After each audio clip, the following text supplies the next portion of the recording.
During our time on this webinar, my hope is to insinuate some ways that you might consider challenging traditional research approaches in favor of a community-based participatory action research approach. And this is one that recognizes and privileges the powerful wisdom within communities. I'm going to begin with a personal story experience that brings me to community-based participatory action research from a long time ago when I was young.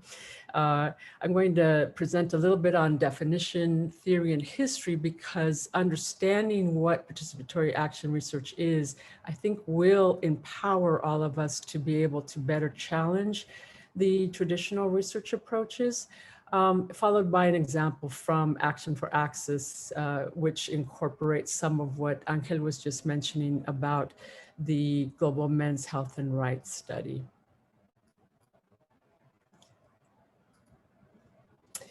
In the mid-1990s, before we had antiretrovirals, before they were available, I was volunteering to do HIV testing and counseling with Spanish-speaking people in Long Beach, California. It was a time of intensive learning and all hands on deck. At the same time, I took a position as the director of a program called Total AIDS Prevention Study that was implemented at the Gay and Lesbian Center in Long Beach. And Dr. David Martin was the principal investigator of that study.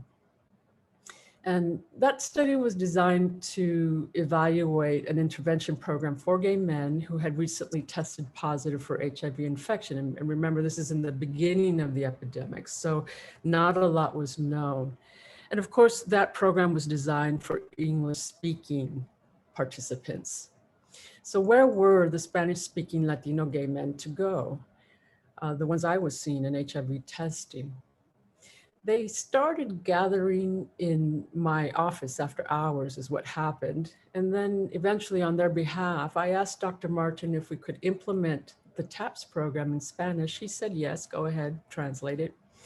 So we did, and we began the Spanish language TAPS program. From the perspective of the research study, it failed because what happened is that men stopped coming. The translation didn't work for Latino gay men. And what they said is, let's change this to meet our needs. And those needs included things that weren't already in the program, including things that you could imagine like immigration issues, access to services, racism, language capacity, classism, things that we now understand as intersectionality. It just didn't fit into the protocol design of the research aims of this study. But it did succeed in meeting the intention of the study, which was to get men what they needed as they were testing positive. It worked to meet their needs, and the then called Hermanos del Sol would continue meeting long after they kicked me out of the door to go to grad school. It was a formative experience, and all the lessons that I learned there, I still draw from now. They taught me how to begin a participatory practice, which is often called praxis. And even if I didn't have the language then to understand that that's what was happening, they taught me the power of community-led work. They taught me about positionality or positioning myself as an activist or an advocate for the needs of participants, of communities, of people with whom I was collaborating rather than for the purpose of research in and of itself. And they taught me to use the privileges of what is available in a research endeavor or any endeavor in the service of communal aims. In other words, walking together with communities rather than doing research on, to, or for them, those people, as research sometimes tends to position. In other words, Latino gay men taught me how to listen, how to ask better questions, how to challenge authority, and to contribute to an agenda of social justice for everybody. The other lesson is captured here in this proverb. Until the story of the hunt is told by the lion, the tale of the hunt will always glorify the hunter.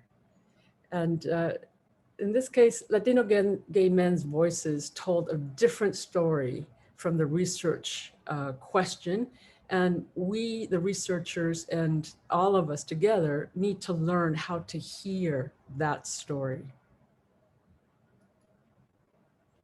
I'm going to come back now to community-based participatory action research. What you see here across the top are some of the various names for some version of participatory action research.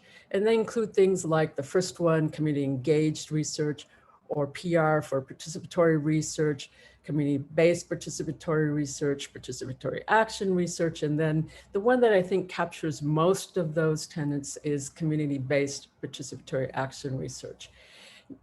One thing that they share in common is that they have ambiguous definitions and meanings, but what they do have in common is all of them, at some level or another, challenge traditional research approaches which privilege knowledge for its own sake.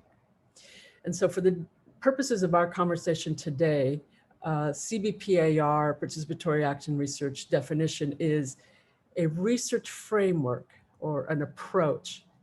It's not a methodology, it's an approach for collaborative systematic data collection.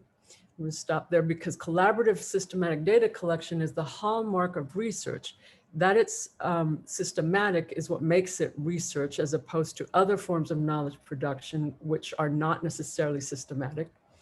It's also includes analysis, but the goal of those analyses are to generate practical knowledge for the purpose of action and change, which is why the title of our discussion today includes this idea that if we want change, you have to challenge power.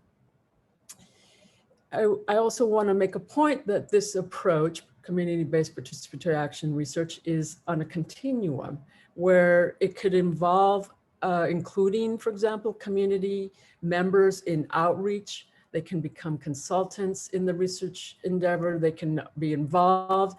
They can collaborate, and all the way to the other end of the continuum, as you see in this arrow right here, co-leading, which would be, in my opinion, the preferred approach.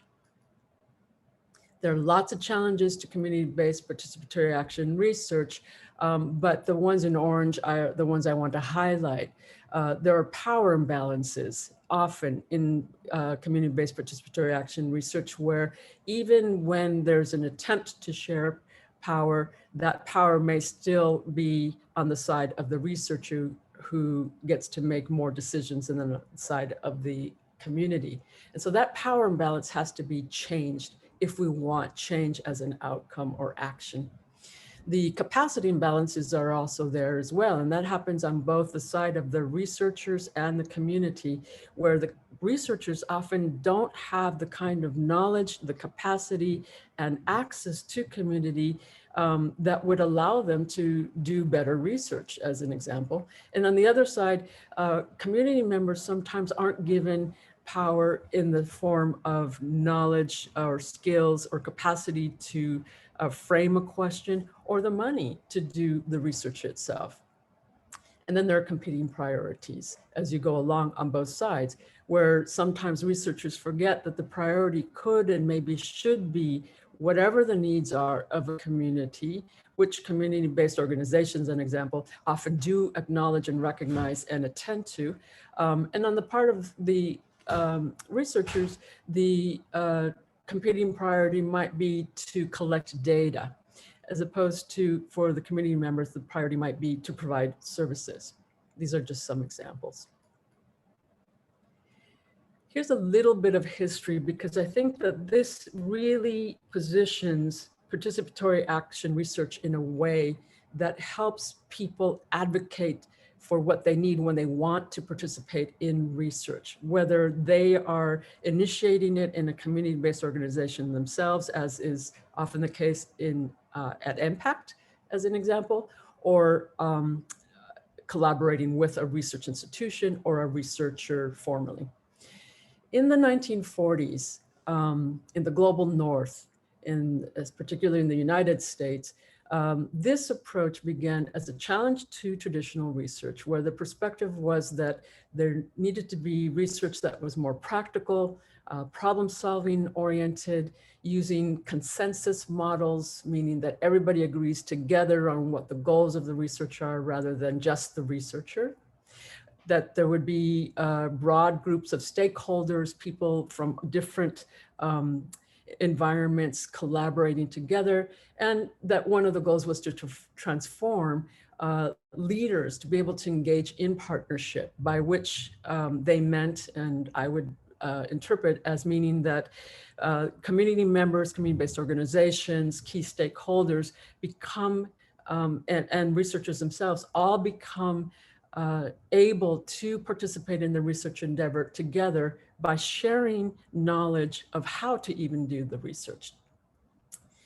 Then in the 1970s, in the global South, you begin to see an incorporation of these approaches that I've just described from the 40s, but also a challenge further to it, where the distinguishing or the particular difference that characterizes this approach was that it begins to explicitly, especially challenge inequitable distribution of political and socioeconomic power, so that it begins to understand power as an important focus of a given research endeavor.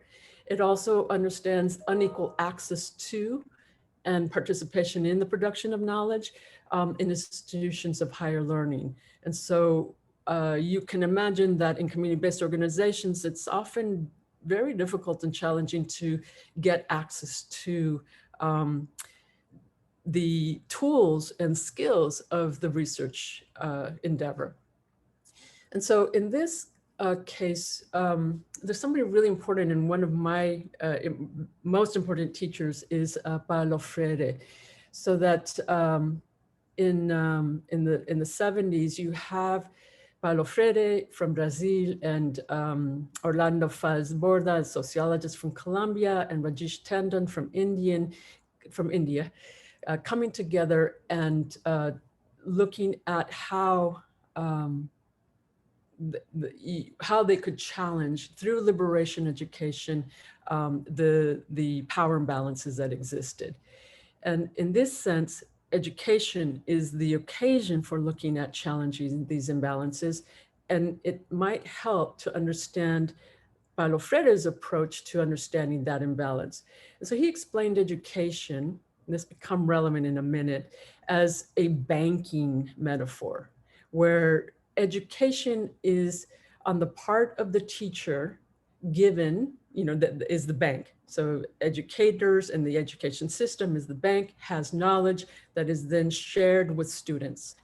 And so the knowledge is banked into the student and then withdrawn from the student in the form of testing, for example. And so the student replicates the knowledge that the teacher imparted, and basically you're replicating what's already known. In that idea, in that framework, there isn't room for something new. It's room for replication. And so when you apply that to research, you can think of it in the same approach, that if the researcher asks a question that they know how to ask, and then collects data and looks at those data, analyzes it, and then disseminates those findings, it's knowledge that is...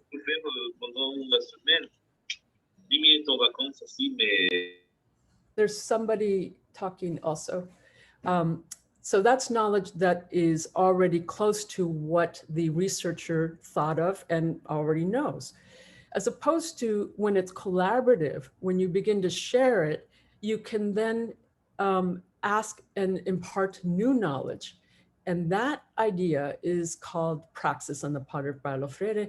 And the idea is that there's action where people come together to create and generate even the research question. And then there's reflection, looking at together what is the answer that you found. and then action again based on that finding. And then you might continue to do more research, or you might implement new strategies, whatever is the next step, but it's happening in the way that understands that change can happen. Because Paulo Freire is such an important teacher of mine and helps me understand so well, I want to share a favorite quote from him. And this quote is really a philosophical position that I find very important, where he says that knowledge emerges only through invention and reinvention, through the restless, impatient, continuing, hopeful inquiry that human beings pursue in the world, with the world, and with each other. And that word with is very key for my understanding of participatory action research, where it's not doing research or imparting knowledge or doing things for people or to people or on people, but rather with. It's communal, people working together toward a common goal.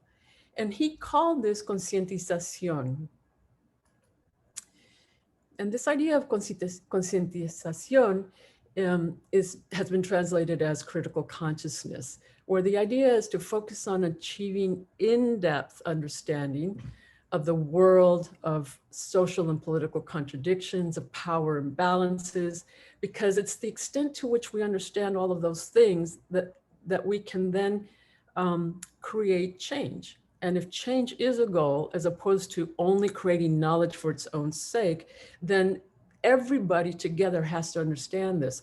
Because in fact, the researcher or an educator isn't the group or the people who can make change. It's the people who are experiencing whatever the oppression might be, who can create change for themselves.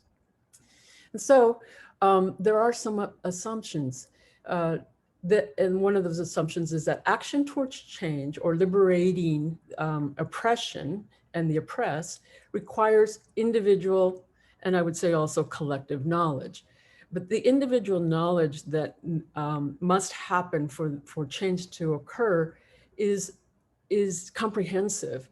It includes political, social, economic, and oppressive elements, and the extent to which one can, or a group can, or a community-based organization can understand all of these different threads is the extent to which one can impart change. So the more knowledge, the better, and especially the more informed by everybody.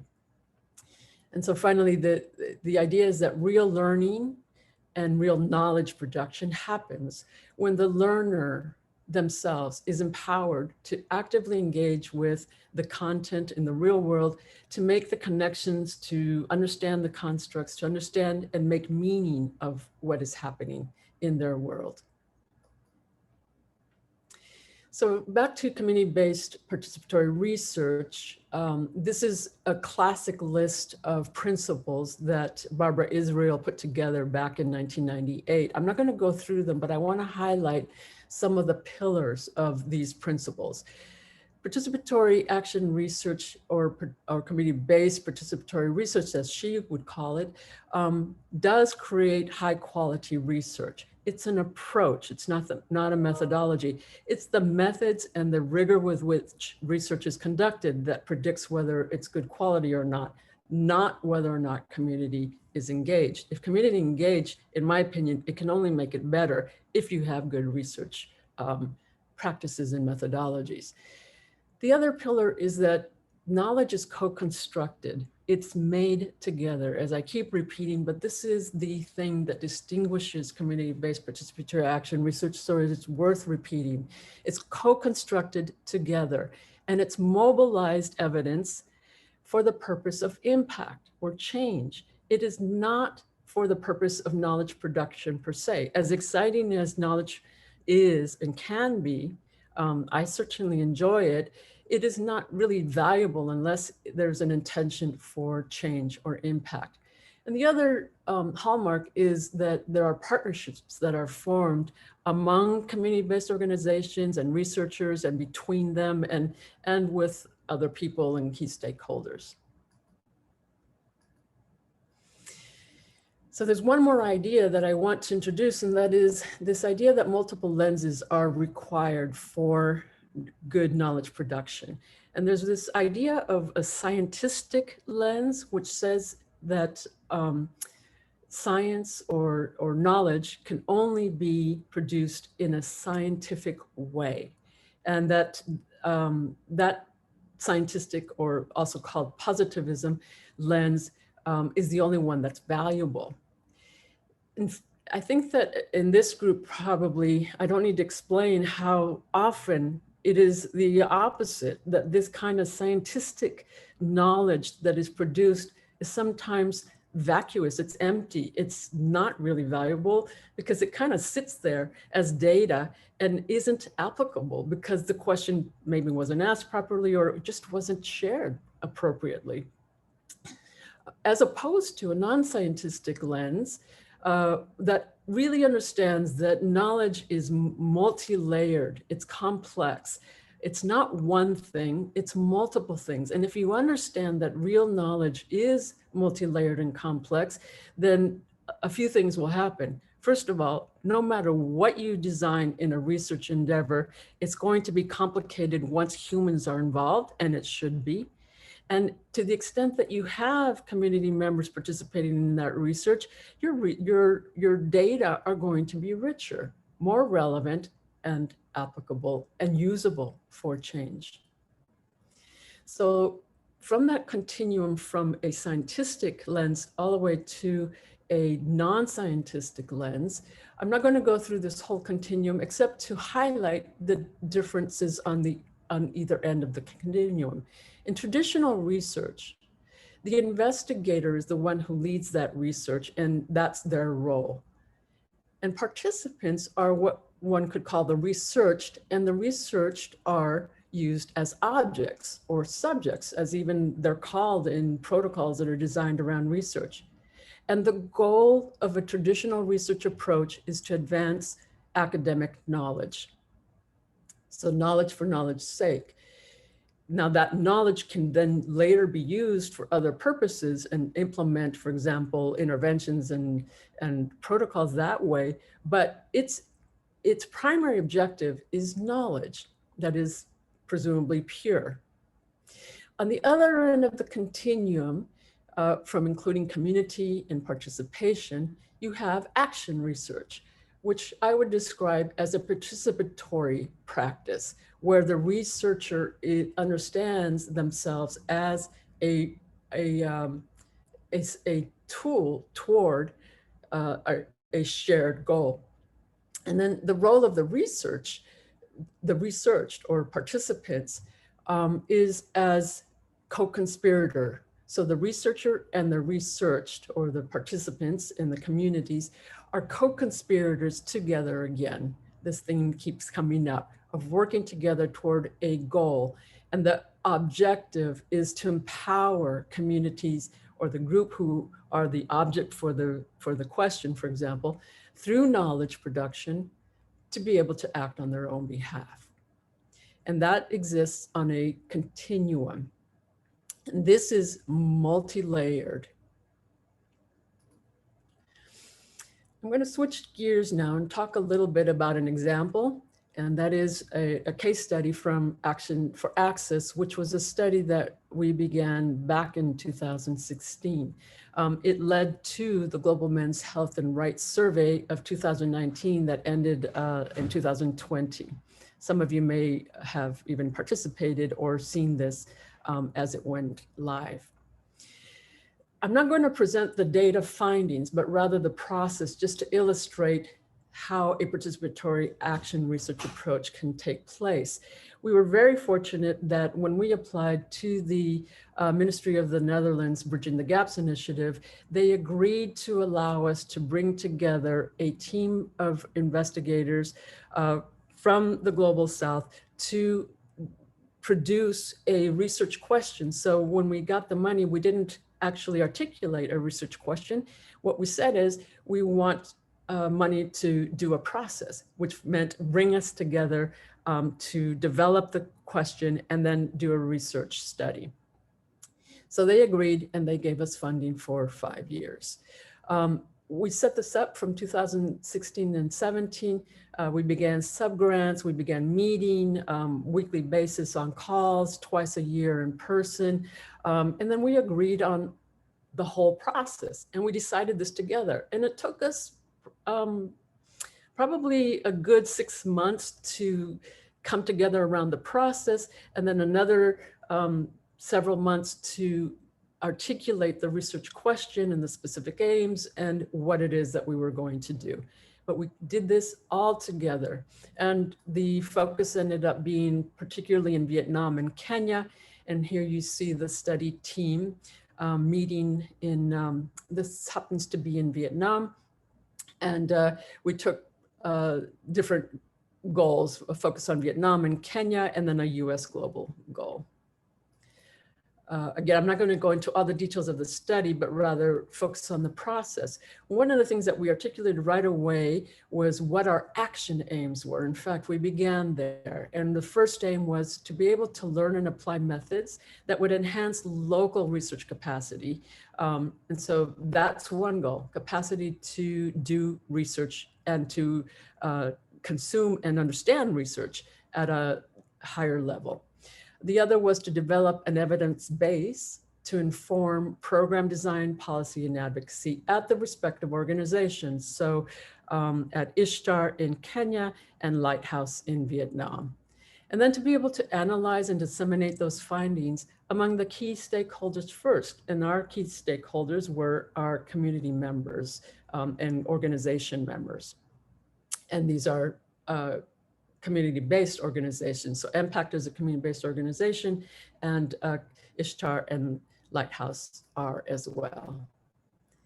Here we are co-conspiring in Kenya and in Vietnam. And so while we identified individual investigators from the respective community-based organizations, so for example, here's Jeffrey on the far left in Kenya, and he's the lead investigator for Ishtar in Kenya.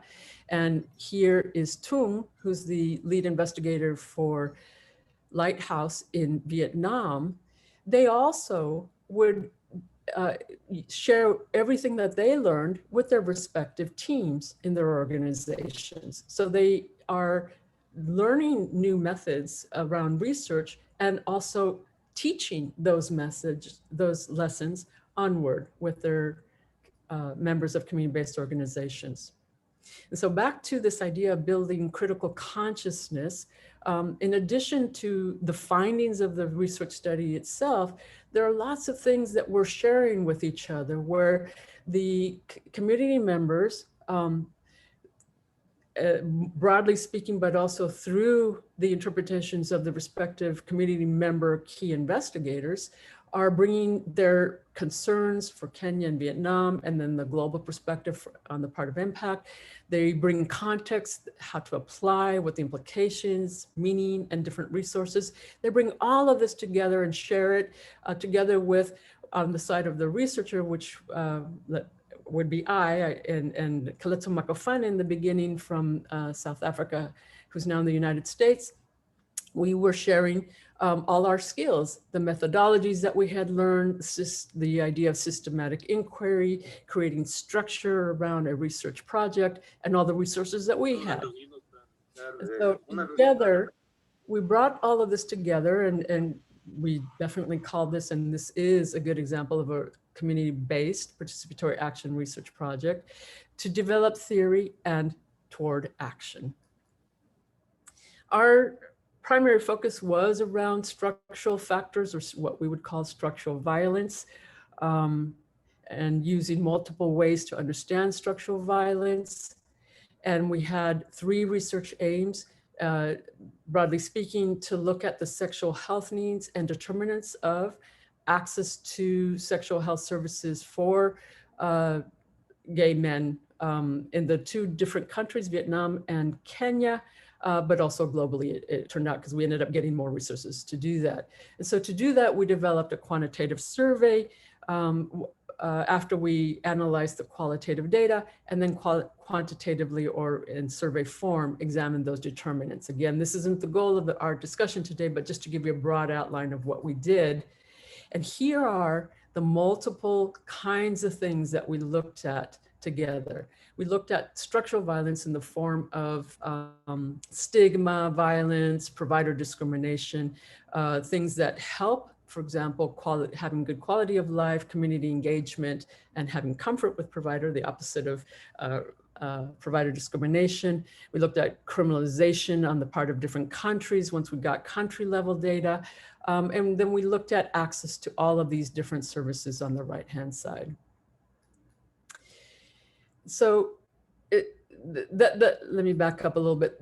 I show you this just to illustrate the complexity that grew out of the different engagements with community members in the 2 different countries and then also globally.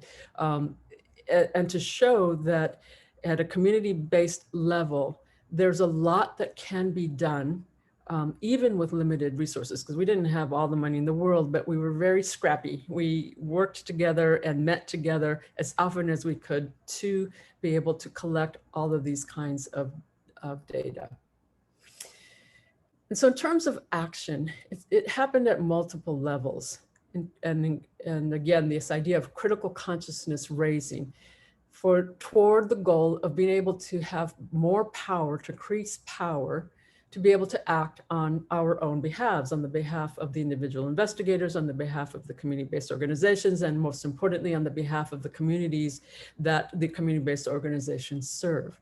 So at the individual level, we all improved our research skills. So we had lots and lots of training around research. And that training is important. And in terms of what to ask for from community-based perspective, from researchers and from funders, I would advocate strongly for all of us to ask for access to those research skills, for being trained or at least being able to learn how to understand research ideas, research concepts. We also work together to produce knowledge, and I'll show you some examples in a minute. And so at the individual level, we learned how to do that better together, but we also produced knowledge together. We improved our critical thinking around the different topics, like how it is that, for example, different forms of stigma, sexual stigma or HIV stigma take place by the respective cultures and countries in which it's happening. So stigma and discrimination look different in Vietnam from how it looks in Kenya, as an example. And then we also increased our own credibility to be able to do this work just by engaging with each other and learning together. At the organizational level, our respective organizations, Ishtar, Lighthouse, and MPact, it turns out that some other organizations as well, but that's for another discussion. We each got a data set that was designed to allow us to analyze data and create evidence-based programming based on the findings from those data. And so we could use it to advocate, to build program, and then again, increase credibility of these activities at the respective organizations to the extent that it's based in evidence. Evidence that was collected by, analyzed by, disseminated by community-based organizations and teams.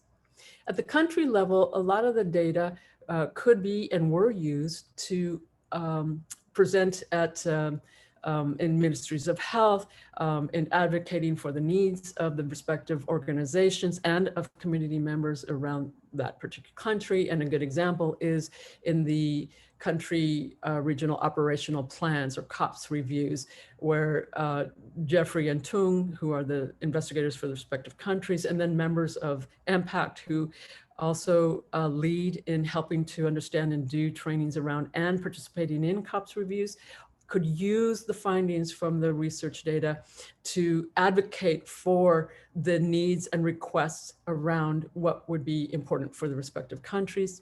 And then globally, the data could be used and have been used to make the case to decriminalize criminalization policies, both criminalization of sex between men in this case, because it was a study for and about sex between men, but also criminalization of HIV. So I'm going to end with showing you a little bit about dissemination. Right from the beginning, very early on, we made a point, and MPact was very good at helping us to disseminate this, to have blogs, to have pictures, to have reports that reflected where we were along the way. So from the very beginning, you know, we just began meeting, or now we've had another meeting and we presented findings, or whatever it might be. But all along the way, these are just images of how we did that. We're presenting our process and our work and what we know as we go. Jeffrey and Tung and I independently and together presented in different forms. And so different abstracts at conferences or community meetings, or this, for example, is the International AIDS Conference in Amsterdam in 2018. We also presented in different formats through community presentations, infographics, webinars. They each use either in the little pieces of data that they insert into larger discussions or presentations, or formal presentations about the study itself and the findings from the study itself. And so we've all done that at different levels, but also doing infographics, for example, which is a quick way to bring out and highlight one particular piece of data. So for example, more than 1 in 6 gay and bisexual men have been harassed by the police. And out of a questionnaire that has over 100 questions, this is an example of pulling out just one to highlight the level of stigma and discrimination that gay and bisexual and other men who have sex with men experience on a regular basis. We also have written brief reports, abstracts, publications. And the other thing that's important here, in my opinion, is that this Action for Access project shows it as a proof of concept or an idea that participatory action research can be done and can produce really good, powerful data that can be used and should be used for programming, for advocacy, for making differences in policy, on and on. So finally, this idea of one of the pillars that I talked about of lasting partnership, we continue even after the study ended in 2020, like in 2019, but also in 2020 with COVID, very quickly adapted and continued doing training around how do you do some of this research online, for example, rather than doing qualitative interviews or focus groups in person. How can you do it through Zoom or through Skype and other formats? So there was a 2019 to 2020 adaptation. We also continued to collaborate. So Tung and Jeffrey were invited to, and I, the three of us actually were invited to work on a WHO project through MPact to help develop their guidelines. We're considering working together on a project with the Robert Carr Fund, and collaborated and looked at Gilead funding for a response to an RFA, a request for applications that Lighthouse applied for. Let me back up and just tell you that this is the global report, which is available through the MPact website. Here's a link to it as well, but it's called Structural Violence, Community and Access to HIV Services. And it presents the data findings that I didn't present today, if anybody's interested. And what you see here is that we worked on it as a team. So all of us are co-authors on this, and you will see represented in the report are different voices for the different perspectives.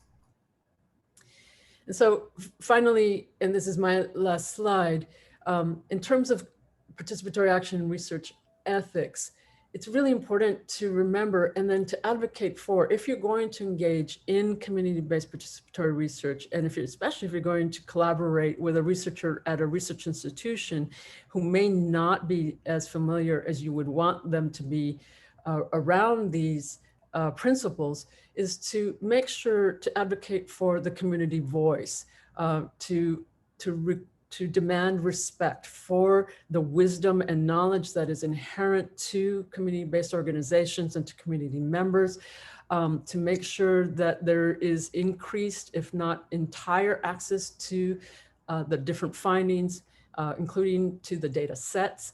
And so if you're going to participate in a research endeavor, you can be used as a consultant or somebody who's going to advise, but I would argue that you should be able to own the data as well.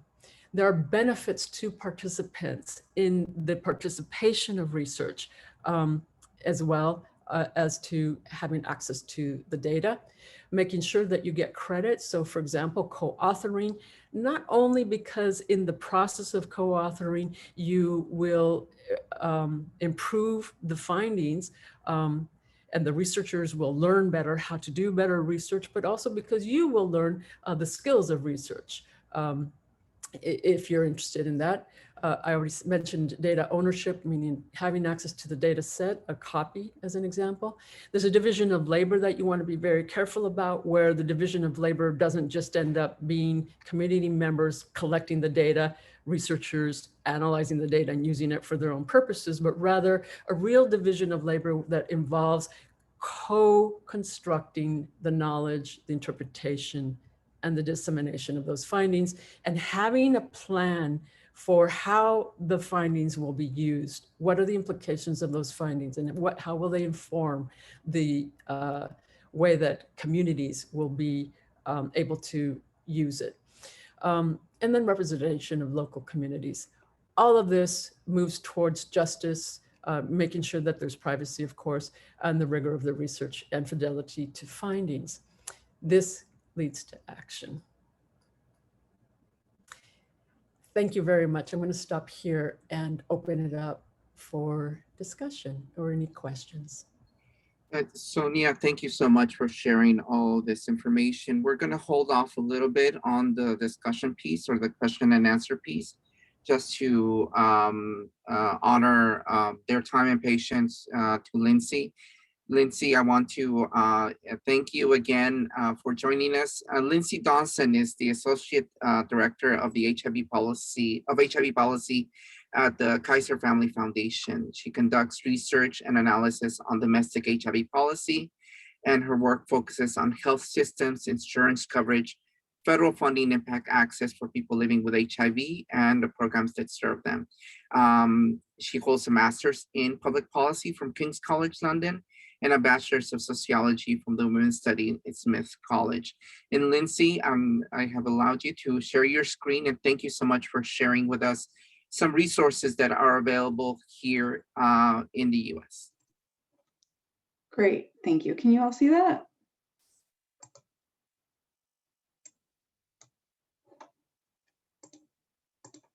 Yes. Mm-hmm. Okay. You can see it? Great. I have a strange window that's popped up. If you can see it, that's good for me. Thank you so much for including me today, and I'm really pleased to present to you about how you can use data in your own work as you think about advocacy efforts. And I think it works quite well to have this conversation after the presentation you've just heard from Sonya.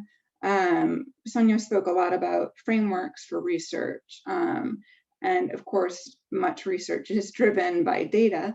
And this is really more of a presentation on the nuts and bolts of data and how you can use it in your work. Just let me know if you can't see me advancing them at any point, because I've lost my Zoom, but I can see my slides. So I think one of the key questions is, why would you use data in your policy work and in your advocacy efforts? Data can really help you understand a policy problem. So in sort of taking HIV policy as an example, say you're interested in understanding low rates of viral suppression. Maybe that's the big picture problem. And you can use data to help sort of show that that's occurring, or data has helped you realize that this policy problem exists. Data also helps you drill down into what you're seeing to identify populations and communities and locations that are hardest hit. And it can help illuminate the problem for others as well.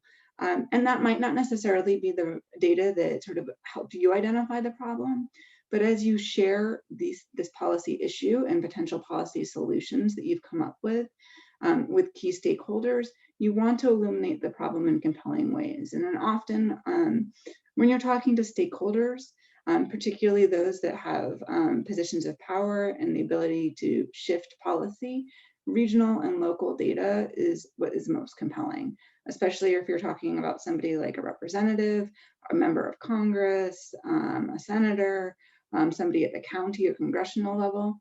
Finding data that they are responsible for being responsive to is really critical. You're also able to use data to identify solutions that others have found who have experienced similar problems in the past. So say you find a county that similarly had very low rates of viral suppression, and you see a couple years later by examining the data that those rates have really improved. That's the county you want to talk to. What did they do? What's going on? Do their communities look similar to yours? What can you learn from them? That's policy learning. And then finally, and I think maybe most importantly for the work that you engage with, is understanding how to use key data points, being really selective in the data that you identify in your work to make big, complex issues digestible. And so actually it was very helpful hearing the previous presentation because you kind of heard about identifying policy issues and then working through a research process and then dissemination. And at each point in that research process, just like in the policy cycle, there are different ways that you're going to use data. So you're going to start by identifying a problem, forming a solution, getting buy-in for that solution. Then maybe it's not you, but others are going to be implementing a policy change, and then there'll be evaluation of a policy transition. And so the other important thing to think about as you're sort of trying to engage with stakeholders and work on policy issues is kind of what point are you at in this process, and what data is going to be most compelling to sort of get your advocacy goals met. A really key piece is understanding who your audience is. Where people sit is kind of where they stand. And you want to approach them in a way that is comfortable based on their knowledge base and on cultural fit. So the conversation that you're going to have with an HIV epidemiologist in the state health department is really quite different than you might have with a conservative school board member. And so sort of identifying that is important as you sort of craft your advocacy goals and the data that you want to share in order to be compelling. It's also important to think about what their level sort of knowledge base is. Can you go in with epidemiological data, or should you really start with sort of more basic sort of graphical representations of what's happening in the community? And as an example, in the work that I do, we kind of think of our audiences in three buckets. One being the casual user who might come to us with a key question or wanting to find out a single stat or understand a policy issue better. And they may have some basic literacy and numeracy skills, but this isn't really their sort of area of expertise. Then you have analysts who are sort of in the weeds with the data and information and are looking for sort of in-depth reports, and they're willing to sift and explore to get at what they want. And then policymakers and journalists. And these people are people who are going to want to get the information they need quickly and be able to move on. And their knowledge base is probably somewhere in between the analyst and the casual user. And another important piece is I think it's rarely helpful, even in sort of a high-level policy setting, to just supply people with like tons of data and charts and use that as your only way to communicate an issue or a potential policy solution. Having data that's understandable and using visuals effectively is really critical. One part of that is identifying what your audience needs and wants to know. And that might be different from like what you as an individual want to share. You may think something's really interesting, but really think carefully about what your audience needs or wants to know. And as you create visuals to help you in your work, keep them simple. And this is especially important for doing things like presentations and having in-person meetings. Some detail is okay in reports, but you still want things to be understandable. And one of the sort of key tools as you engage in meetings and conversations, be it virtually or potentially in person moving forward, is to provide really clear visuals when you're presenting to staff who are going to be responsible for running that information up the chain. If you're talking to staffer of a member of Congress and you want them to be able to explain the issue in your policy solution, make it very clear. And it's really helpful to leave like a leave behind for them. So a one-pager, some graphics, to be sure that what you're trying to get out of the meeting is communicated up to the boss. And then finally, anything that you're doing in this area, models or visuals, should be really simple. They should be user-friendly, but that doesn't mean that they are unable to present a lot of complex information quickly. And they can really help you in your storytelling. So let me show you an example. This is epidemiological data. It's from CDC's HIV surveillance reports. It's data on HIV diagnoses, on viral load counts, and it's complex, and it would take a while to sift through it. And just staring at this, you don't sort of get a sense of any big picture issue, and it doesn't tell a story. Well, this is the data that underlies the care continuum. Others call it the care cascade. And this is an example of a model. There's a bunch of data inputs here, but it can tell the story of sort of a big picture epidemiological look at what the HIV epidemic looks like in the US.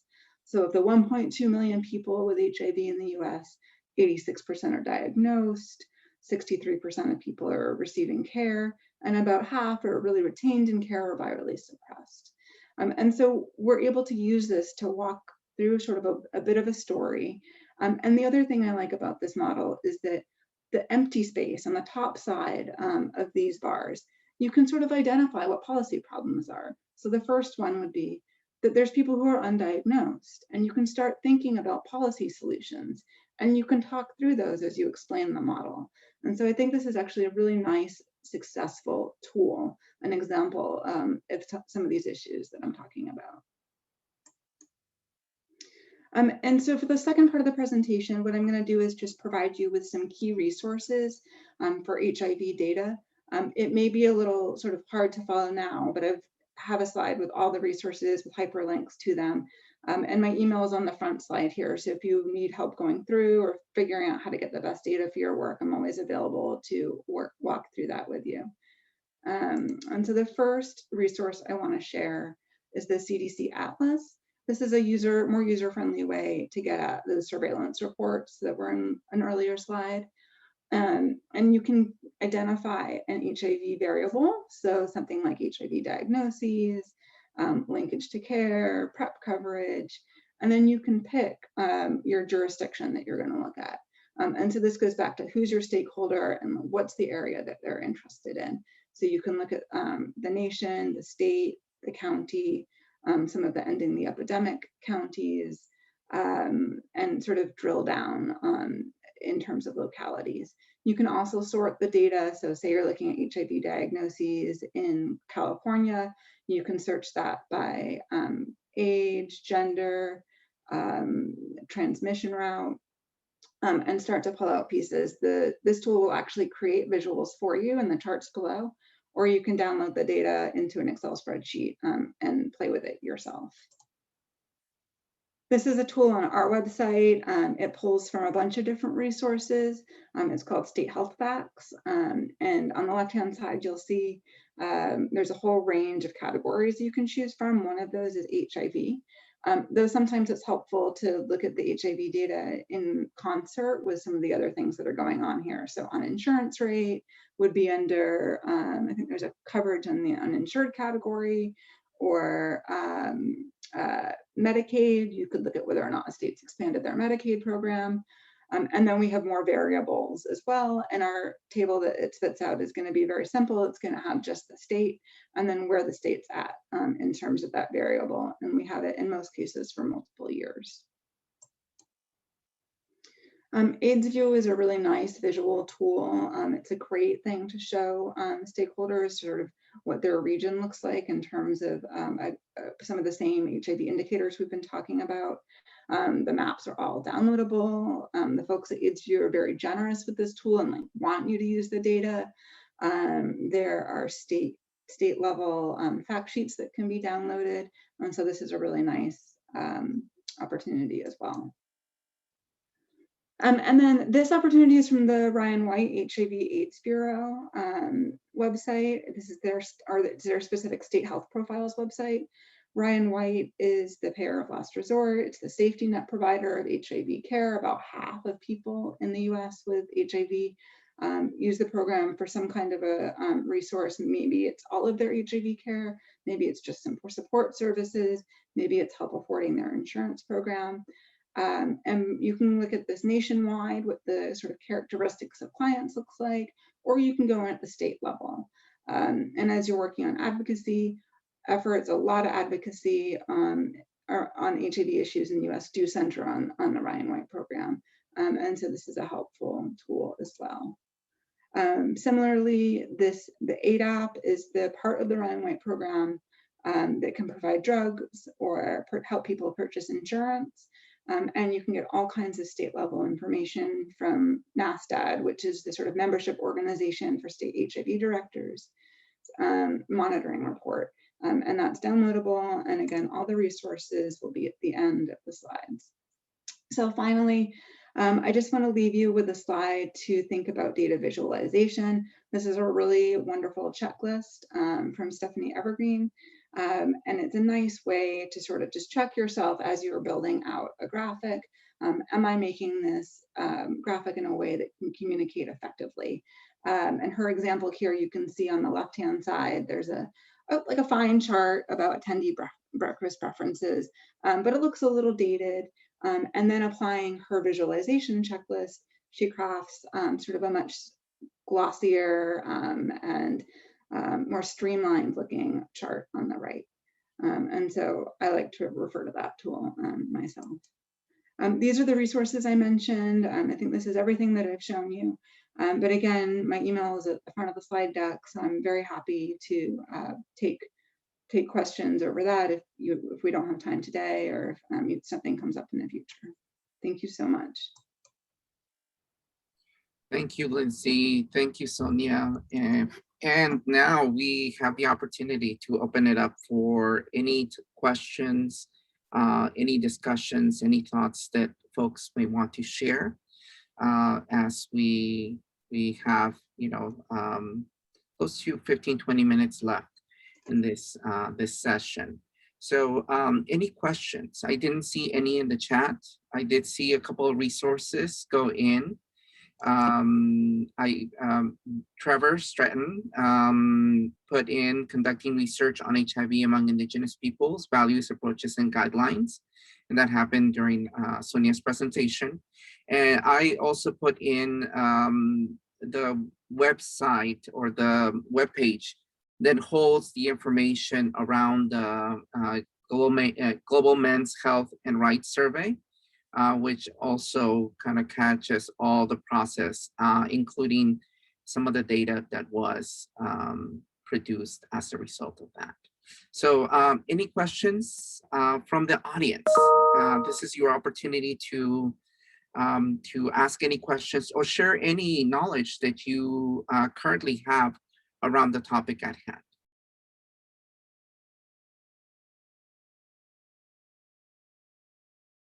And you can either unmute yourself or raise your hand and I can unmute you.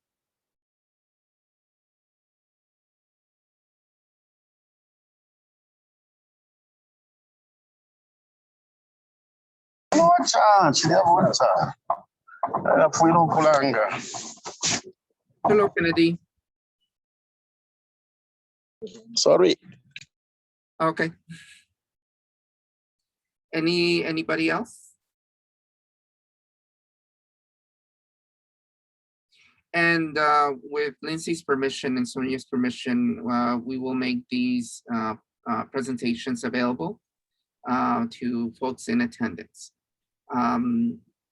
Any other thoughts that you would like to share, Sonya or Lindsey, with the audience?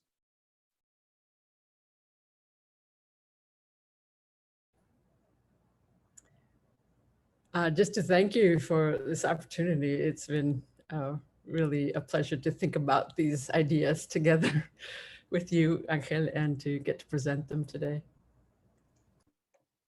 Yes, I'd just like to thank you as well and echo Sonya. I think this project is really exciting, and I hope to stay in touch and hear more about what you're doing. And hopefully we can be a resource for you. Thank you so much, both.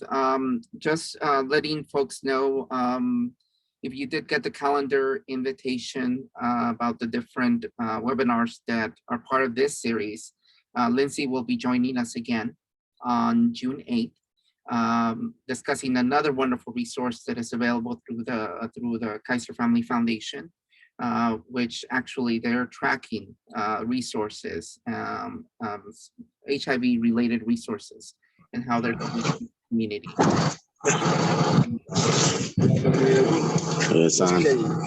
I'll mute you again.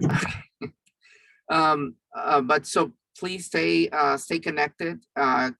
Keep in touch. We will be promoting future webinars. Again, the next webinar will take place on June 1st. We will be taking a small break next week from the series and reconvening on June 1st at the same time in the same space. If you have not registered for that webinar, please do so. And we look forward to engaging with everyone. We do apologize, we were not able to deliver on being able to provide Spanish language translation. There was a last-minute cancellation, but we will be providing Spanish language translation, Spanish language interpretation for the next webinar. Okay. If there are no other questions, I am seeing thank yous. And so with that, we want to wish everyone a wonderful rest of your day, and we will see you soon, hopefully on June 1st. Gracias a todos por acompañarnos.